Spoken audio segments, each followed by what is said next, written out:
She's too successful for our family. My sister convinced everyone I was a gold digger at my engagement party. The champagne flute slipped from my sister's hand in what appeared to be an accident, but I knew better. Glass shattered across the marble floor of the country club's ballroom, commanding the attention of 200 guests. In the sudden silence, Natalie's voice rang out clear and vicious. She seduced him for his money.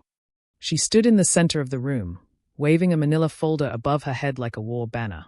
Her emerald dress, deliberately chosen to outshine my navy blue, caught the light as she spun toward my fiance's family table. I have proof. Bank statements showing she was broke when they met. Credit reports showing massive debt. She targeted Oliver at that investment conference. She researched his net worth before she ever spoke to him. The room collectively gasped. Oliver's mother, Eleanor Whitmore, set down her champagne with the careful precision of someone preparing for battle. His father, Charles, removed his glasses slowly, his weathered face hardening into stone.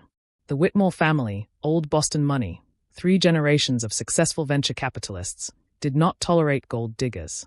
Oliver stood beside me, his hand finding mine, but I felt the tremor in his grip. Doubt. Anger. I couldn't tell. Natalie, my mother hissed from her table. What are you doing? What someone should have done months ago, Natalie announced, pulling papers from the folder with theatrical flair. Protecting the Whitmores from a con artist. She held up the first document. Credit report from 2 years ago. Maxed out cards totaling $40,000 in debt. Another paper. Bank statement showing a balance of $200 the week before she met Oliver at the Geneva Investment Summit. A third sheet. And here, a printout of her search history. Oliver Whitmore net worth. Whitmore family fortune. How to marry rich. My face burned, but not from shame. From rage. Because I recognized the formatting on those documents. The font choices. The subtle errors in the headers. Natalie had been creative with Photoshop, but she'd made mistakes. She's nothing but a calculating. That's enough. The voice came from the entrance, cutting through Natalie's performance like a blade. Gregory Stern, my accountant for the past 3 years, walked into the ballroom carrying a leather briefcase. Behind him followed 2 more people I recognized, Patricia Lang from the patent office, and surprisingly, Martin Chen, CEO of Ferus Technologies. I hadn't invited any of them. Gregory moved through the crowd with the confidence of someone who'd testified in federal court, which he had multiple times. He set his briefcase on the nearest table, the click of the latches echoing in the silence. Ms. Natalie, I presume. He didn't wait for her answer. I'm Gregory Stern, CPA and certified fraud examiner. I understand you've been sharing some interesting documents about my client's financial history. Natalie's confidence flickered. Who? I didn't.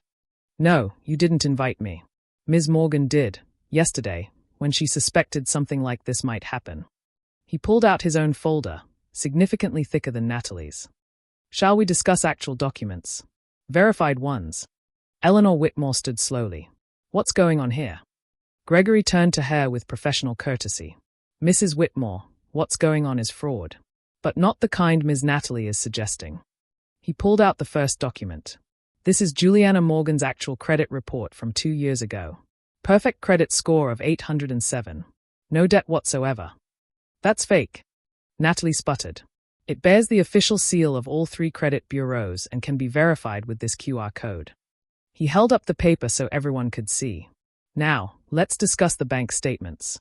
He laid out a series of papers across the table.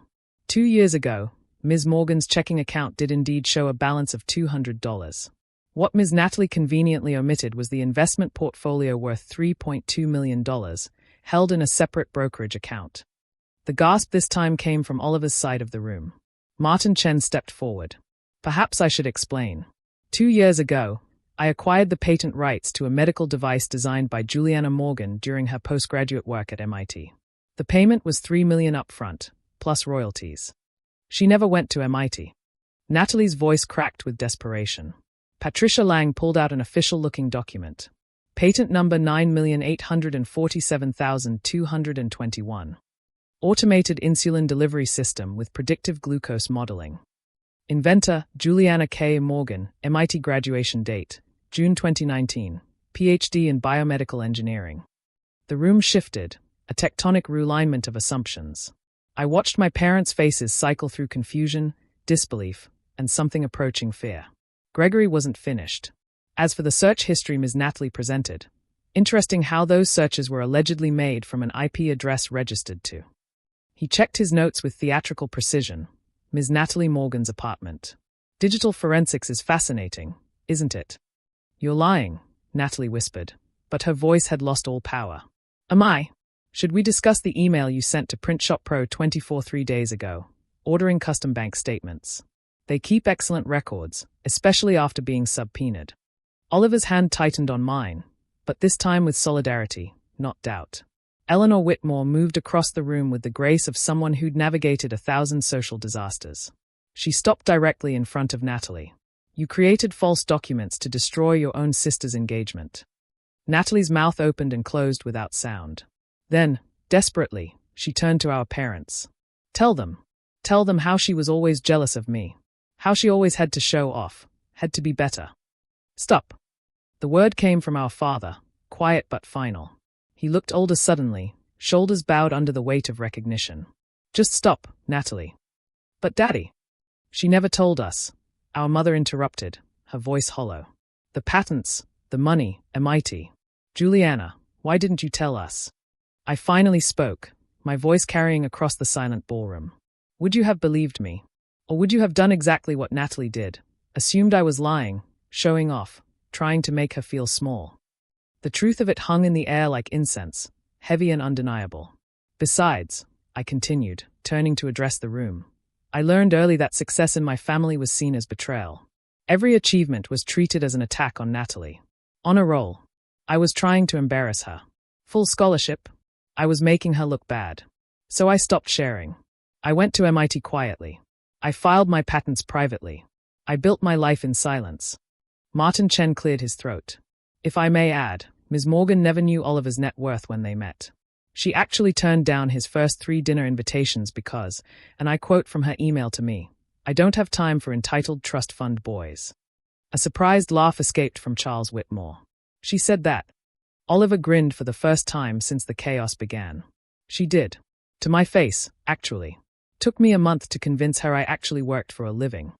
Gregory began packing his briefcase with efficient movements. Ms. Natalie, I'll be forwarding this evidence of fraud and defamation to the district attorney's office. Ms. Morgan may choose to pursue civil charges as well. Natalie crumpled, mascara running in black streams down her cheeks. Jules, please. Don't. I stepped away from her reaching hand. You didn't just try to humiliate me tonight. You tried to destroy my relationship, my reputation, my future. And for what? Because you couldn't stand that I might be happy. You were always better than me. The words exploded from her like a dam breaking. Everything came so easy to you. The grades, the scholarships, the ideas. Easy. I laughed, but there was no humor in it. I worked 18-hour days at MIT. I lived on coffee and granola bars for 3 years developing that patent. I watched you get cars, trips, clothes, everything handed to you while I worked 2 jobs just to pay for textbooks. Nothing came easy. I just never complained about it. Our parents stood frozen between us, finally seeing the dynamic they'd created, or enabled. The golden child who'd received everything and achieved nothing. The scapegoat who'd received nothing and achieved everything. Eleanor Whitmore raised her champagne glass, her voice cutting through the tension with aristocratic precision. I believe we were celebrating an engagement. To Oliver and Juliana, may their union be built on truth, respect, and mutual success. The room slowly came back to life, conversations resuming in hushed tones that would explode into gossip the moment guests reached their cars. But I didn't care. The truth was out, all of it. Oliver pulled me close, whispering in my ear. 3 million. Plus royalties, I whispered back. The device goes to market next year. So you're saying you're a gold digger after all, he teased. Just digging in your own gold. Technically, it's platinum, Martin Chen interjected, overhearing. The patent classification, I mean, worth about 12 million at current valuation. The look on my parents' faces was almost worth the years of silence. Almost. Natalie fled the ballroom, our mother hurrying after her, our father standing abandoned like a lighthouse after the storm has passed. I felt a pang of pity for him, but it passed quickly. They'd chosen their golden child long ago. Tonight had simply illuminated the pyrite. Gregory handed me his card before leaving. for when you're ready to discuss those civil charges. Defamation, fraud, intentional infliction of emotional distress. We have options. As the party resumed, transformed from celebration to spectacle, I realized something. Natalie had been right about one thing. I was too successful for our family. But she'd been wrong about the reason. It wasn't that success made me better than them. It was that I'd succeeded despite them, in spite of them, without them. And that, more than any patent or bank balance, was what they couldn't forgive.